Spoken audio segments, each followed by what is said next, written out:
रसूलुल्लाह सल्लल्लाहु अलैहि वसल्लम ने फरमाया, शाबान मेरा महीना है। इस महीने में रसूलुल्लाह सल्लल्लाहु अलैहि वसल्लम का फ़यूज आम होता है। इस महीने की 15वीं शब को अल्लाह तबारक ताला ने अर्श पर कुरान पाक को नाजिल किया। इस शब को अल्लाह तबारक ताला ने लैलतुम मुबारका कहा है, यानी इस रात में बरकत तकसीम होती है।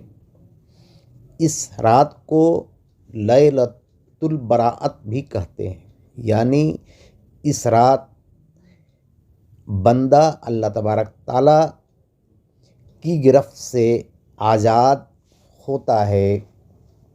इसलिए हमको चाहिए कि इस रात अल्लाह तबारक ताला को खूब याद किया जाए।